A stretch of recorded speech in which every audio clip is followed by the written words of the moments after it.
wabarakatuh. Perkenalkan, nama saya Winarti. Di sini saya akan membacakan buku Psikologi dalam Manusia dalam Pandangan Psikologi. Nah, di sini saya akan membacakan pada poin C, yaitu tokoh-tokoh penting dalam kajian psikodinamika. Yang pertama itu adalah Sigmund Freud. Sigmund Freud sendiri lahir pada 6 Mei 1856 di Freiburg dan meninggal di London 23 September 1939 pada umur 83 tahun. Sigmund Freud adalah seorang Austrian keturunan Yahudi dan pendiri aliran psikoanalisis dalam bidang ilmu psikologi. Meski lahir di Freud dan meninggal di London, hampir 80 tahun Freud tinggal di Wina dan meninggalkan kota itu hanya ketika Nazi menyerang Austria. Ketika masih muda, ia memutuskan ingin menjadi seorang ilmuwan. Dengan tujuan itu, ia memasuki sekolah kedokteran di Universitas Wina pada tahun 1873 dan menyelesaikan studinya 8 tahun kemudian. Freud sendiri tidak pernah ingin membuka praktik kedokteran karena imbalannya terlalu kecil untuk seorang ilmuwan.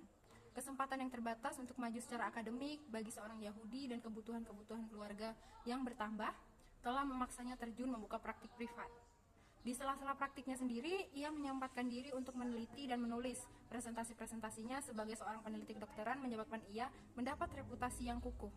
Minat Freud pada neurologi menyebabkan ia memfokuskan diri di bidang perawatan gangguan-gangguan syaraf, sebuah cabang ilmu kedokteran yang ketinggalan di tengah gerak maju di kalangan seni penyembuhan selama abad ke-19. Untuk meningkatkan keterampilan teknisnya, Freud belajar selama 1 tahun pada psikiater Prancis yang terkenal, Jean, yang menggunakan hipnosis pada penyembuhan histeria. Meskipun Freud mencoba hipnosis pada pasien-pasiennya, namun ia tidak yakin dengan kemanjurannya. Karena itu, ketika ia mendengar metode baru yang dikembangkan oleh seorang dokter Wina, Joseph, ia mencoba dan melihat bahwa cara itu efektif. Brunner dan Freud bekerja sama menulis beberapa kasus-kasus histeria mereka yang paling berhasil disembuhkan dengan teknik pengungkapan.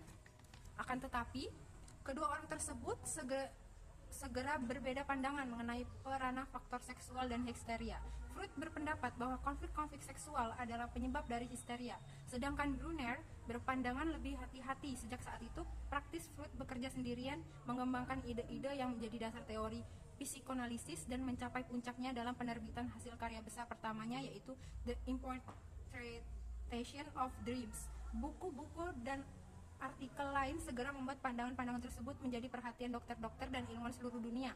Dalam waktu singkat, Freud dikelilingi oleh sekelompok murid yang berasal dari berbagai bangsa.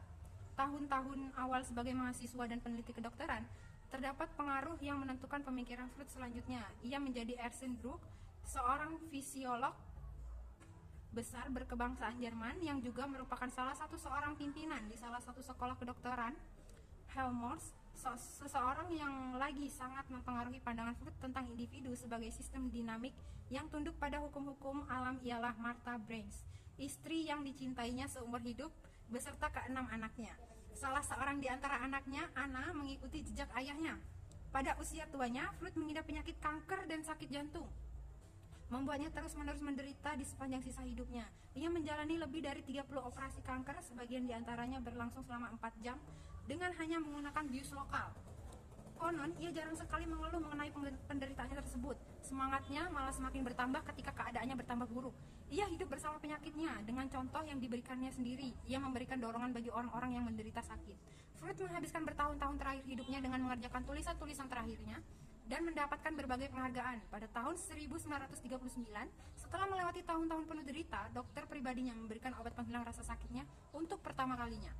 Sesaat kemudian ia meninggal dunia pada 23 September 1939. Dengan keluarga dan para sahabat di sekelilingnya, dewasa ini, para penganut teori dan paham Freud masih berkumpul setiap tahunnya untuk menghormati dirinya pada tanggal kematiannya. Mungkin itu saja yang dapat saya bacakan pada poin C tadi. Kurang dan lebihnya saya mohon maaf. Apabila ada kata-kata saya yang kurang jelas, saya mohon maaf. Saya akhiri. Wassalamualaikum warahmatullahi wabarakatuh.